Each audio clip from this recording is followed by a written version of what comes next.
about 10 years ago, the kids and I fled some pretty significant domestic violence, which at that point had been going on for more than 2 decades.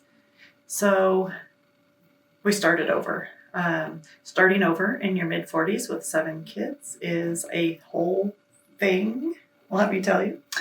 But we learned life together at that point.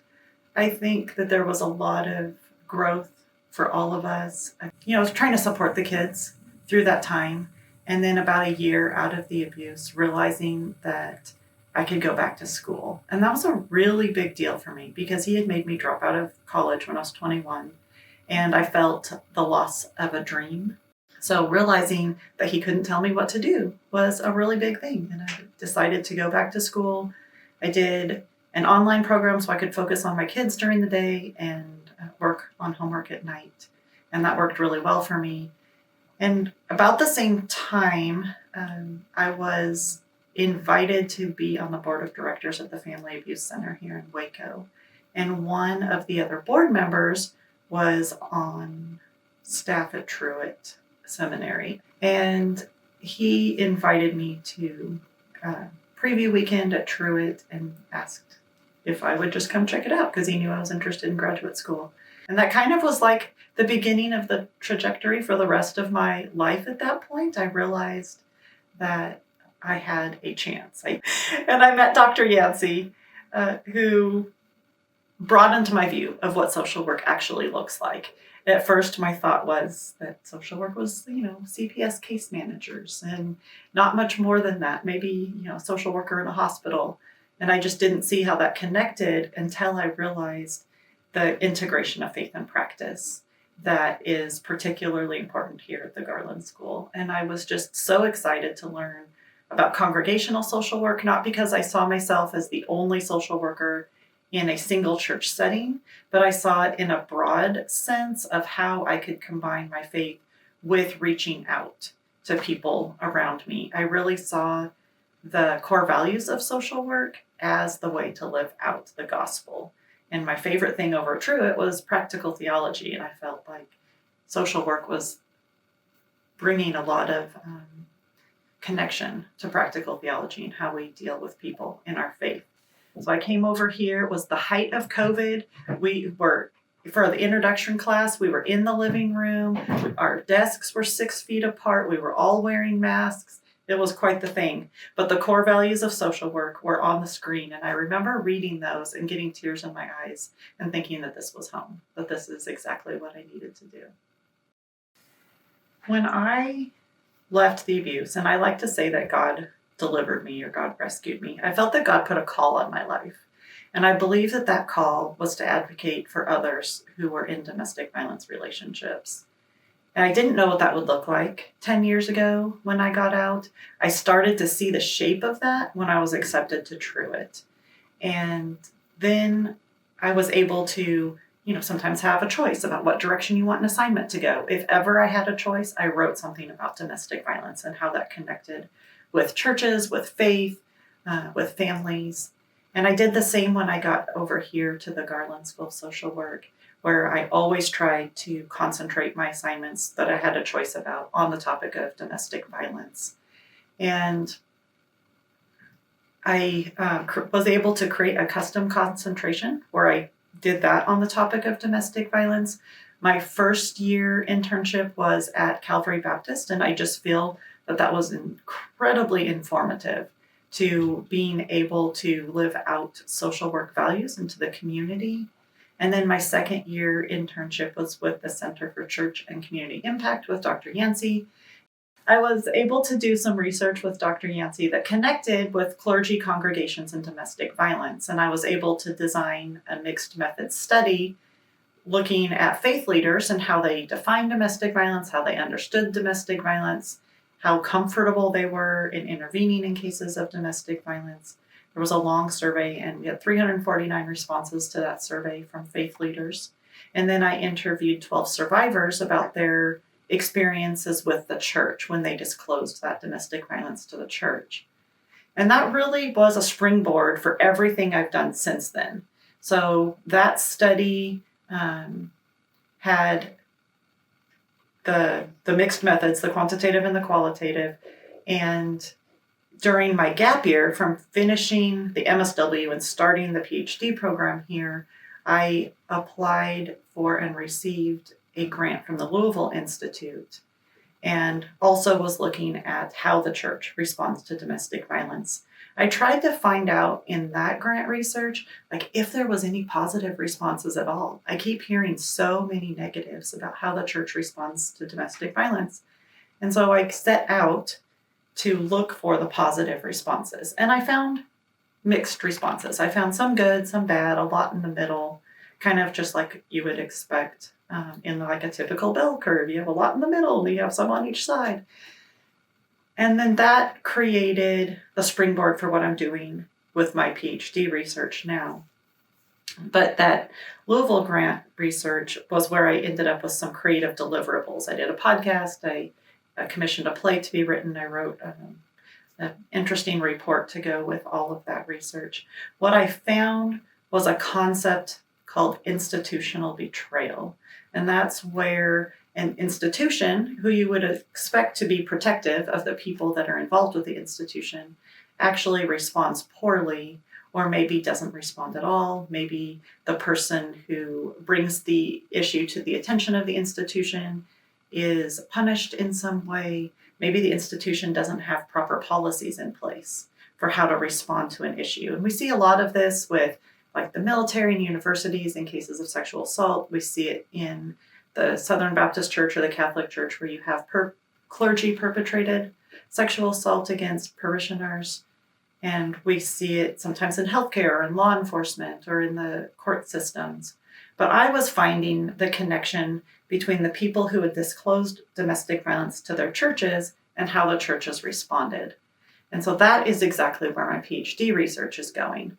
I have received a small grant from the Center for Institutional Courage to look at institutional betrayal and the antidote, which is hopefully institutional courage, which is how an institution responds appropriately and with courage to the people who disclose harms in the institution. And we'll be looking at what we can find there. So we're going back to the original clergy congregations and domestic violence study, and we're amending it so that we can continue to do the research along the same lines, but going deeper and with a more focused view of this concept of institutional betrayal and institutional courage. I realized that because the Louisville Institute grant was not tied to an academic process, I would have a little more leeway to be creative in those deliverables. And so I did the podcast. We have 7 episodes for that first season, and it's called Rise Again with Reverend Jen, which kind of just had like a cute little ring to it. But we were looking at how the church responds to domestic violence, and each of the 7 episodes focuses on a different category. My co-host is also a survivor and a good friend of mine that I've known this whole time since I've left the abuse a decade ago. And so I really feel like we have a good working relationship and camaraderie in the podcast. And then I started thinking about what else I could do with the information. There was so much, and I really wanted something to be accessible to people in the community. Right? Not everyone's going to read a research report. First, because sometimes they're behind paywalls. Second, because not everybody wants to read that academic writing. And people in the community need to know more about domestic violence, but may not want to get into the weeds of something that academic. So I started talking to a friend who was a local playwright, and we decided that we would look into the idea of making this play. So he took the interviews. We had 25 participants in that study. He took that information and turned it into the play called Living in Light. And we wanted to focus, first of all, on the resilience of survivors. That is kind of the focus of that particular grant, is trying to find the hope after domestic violence.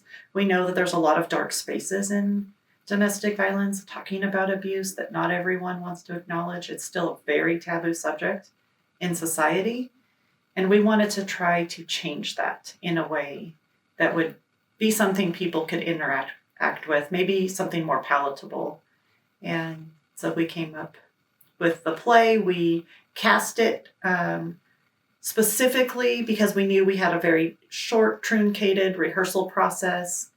My husband was the director. I actually met him in the theater after leaving the abuse. And that was one of the reasons the play was interesting to me, because a decade ago, the kids and I got involved here at the local community theater, and that was a conduit for healing for us. We found that people in the community were wholesome and good, and we could believe in them, and they could believe in us. And having been in abuse for so long, that was kind of some new concept for us. We found that they supported our healing journey, which was very healing and helpful to us. So I kind of felt like a decade after leaving the abuse and being involved in theater, it kind of felt like it was coming full circle to come back to that and do something with the play again. And we handpicked the actors because of the truncated process, as I stated, and we rehearsed, and really each of them was absolutely perfect for their roles because we needed to bring these characters to life on stage. So we had 3 main characters, 2 of whom had experienced abuse, and a third that was not really sure if her relationship was healthy or unhealthy, toxic, somewhere in between. And her interaction with the other 2 survivors really helps her figure out the truth about her relationship. And then we had a 4th and 5th actor who did flashback scenes where the 2 survivors talked about their experiences. It was really important to me not to show physical violence on stage. I didn't want a survivor to come and be triggered by what they saw due to something that they may have experienced themselves. But I did want to make sure that we talked about the lesser form discussed types of abuse, the verbal abuse, the emotional abuse, the financial abuse, the spiritual abuse. All of these that people don't always talk about and are probably even more taboo in conversation than physical violence is. So we really had a great core group of bringing this to the stage. I was able to design the set myself, which I really enjoyed. I had done costuming before in theater, but being able to design the set was fun. So it gave me some new growth areas, some new activities. I produced the whole thing in conjunction with the Family Abuse Center, and it was a fundraiser for their pet shelter. One of the reasons that survivors are hesitant to leave abusive relationships are pets. Pets could be emotional support animals that they can't leave behind if they fear what the abuser might do to the pet. And shelters don't often have space to house the pets when people are fleeing those toxic relationships. So that is a project that's on their radar. Of course, that takes a lot of man hours, a lot of money, but this was a small way that we could help with that project. We had so many people that were just really touched by the experience. It was very validating to hear people come up to me after the play and say, "Oh my goodness, I felt like I saw my first marriage and my second marriage play out before me on the stage," or "I felt seen, I felt heard. No one's ever talked about this in this way before." It was very interesting to hear from several men in the audience that they were incredibly appreciative that we discussed a male being a victim of domestic violence. That was a big deal because they had not seen that in like popular culture or media. That it's usually portrayed that women are the victims and men are the perpetrators. And of course, that's the biggest percentage of what we see, but it is reversed. Domestic violence happens at the hands of women against men and in same gender relationships. So it's important that we talk about all of that. So I felt really validated that we had the ability to touch the lives of so many people. And after each performance, we did 3 performances. After each one, we did a talk back afterwards. And each time, about 3/4 of the audience stayed for the talk back, which exceeded my expectations for that and really showed me what an important topic this is for the community and for people who saw themselves in one of the characters on stage and in the interest of people to talk about something that doesn't often get talked about. I think that doing research on domestic violence is important to me because I've been there, because I've experienced every form of abuse that I'm asking people about.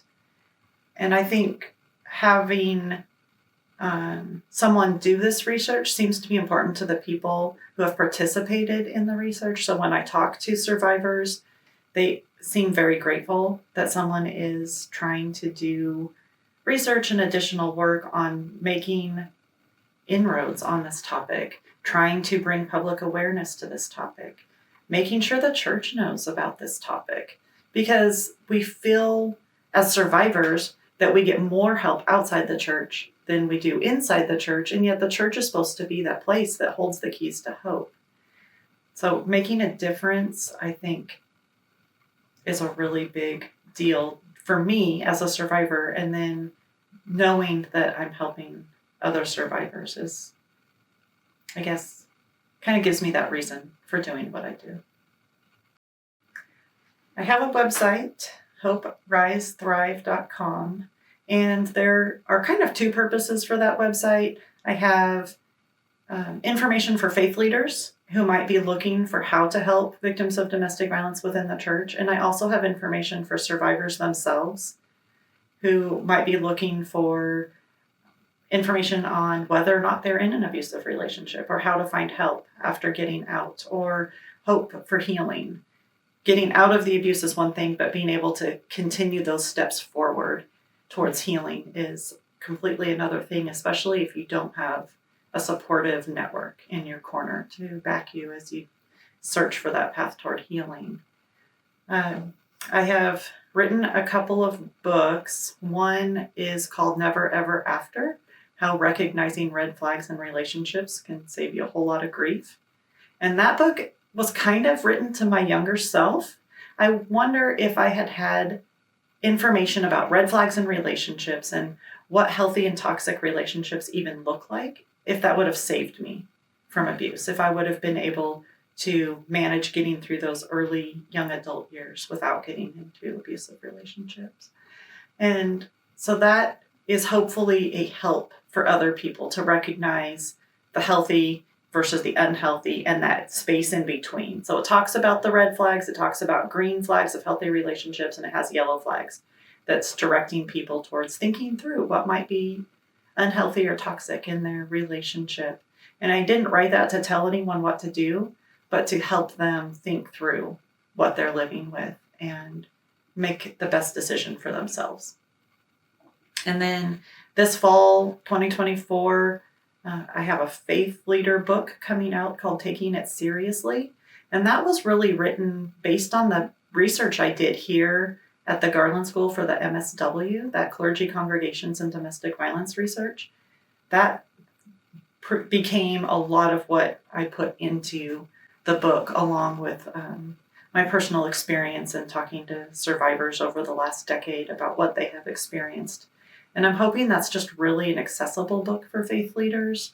At the end of it is something that I've never seen in quite this way in a book, and there's a glossary of domestic violence terms, so that if a faith leader isn't sure about the terms that a survivor might use when coming to seek help, you can go to the glossary and look those things up and have more of an understanding about domestic violence.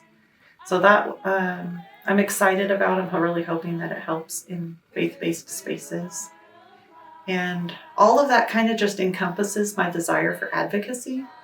I really do want to help other survivors find that path to healing, and I want to help faith leaders find a way to respond with courage to those who may come to them with stories of what is going on in their home.